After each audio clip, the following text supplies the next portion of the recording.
Thanks for joining us, Louise. To start off, could you tell us a little about your expectations for Cancun?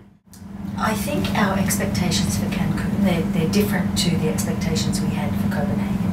And what we really want to do is take forward the gains we made in Copenhagen. And these relate to 6 of, I think, some of the most important elements of climate change negotiations. Australia would very much like to see a legally binding global treaty that takes in all major emitters. But right now, that seems, given the sort of geopolitical realities, that seems really not possible this year.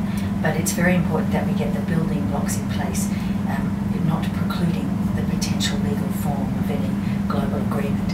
And the building blocks, the most important ones, and they derive from Copenhagen last year, relate to how we get the world on a pathway to a 2-degree or less increase in temperature, which in Australia we talk about 450 parts per million or less. Well, it's always, with multilateral work, it's incremental and you get what you can agree to at the time.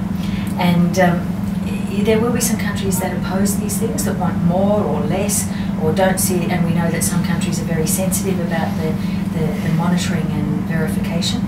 Some countries have sovereignty anxieties, other countries have cultures of transparency and have bureaucracies that are very answerable to their communities about what they do. So you've got these opposing cultural forces. There does appear to be growing momentum towards some decisions around a global climate fund to do a range of things, namely help the poor and vulnerable adapt to the impacts of climate change. What is Australia going to do in Cancun to help build movement towards an agreement on the Global Climate Fund? Well, we were represented on the Secretary-General's panel. Parliamentary Secretary Bob McMullen was Australia's representative, and that was a very, that was a very welcome inclusion for us. And so we've got a strong vested interest in that, the fact that that report should be taken seriously. And we'll be wanting to see through to the next, the practical step, trying to make the idea of that fund operational, perhaps for establishment by the next COP. And will Australia be making any new announcements during Cancun towards... Well, I can't speak for ministers, but I'm really hoping that we can lock this stuff in. Yeah. Okay. No, the policy, we're still highly focused on how you get to a 2-degree or less, 450 parts per million or less outcome. As we're a middle-ranking country in all of this, but we have a very strong interest in climate change. Australia is one of the developed countries most early affected by climate change, and we have a responsibility to, in our own national interest, which is reflected in the government's policies on climate change. And we've also got a very, very strong interest in the countries around us, the Pacific Island countries. Well, in general terms, all geopolitical movement does have an impact. And when the Obama team first came in, it gave a great lift to the negotiations. And equally, when they're struggling domestically, it's something we take into account.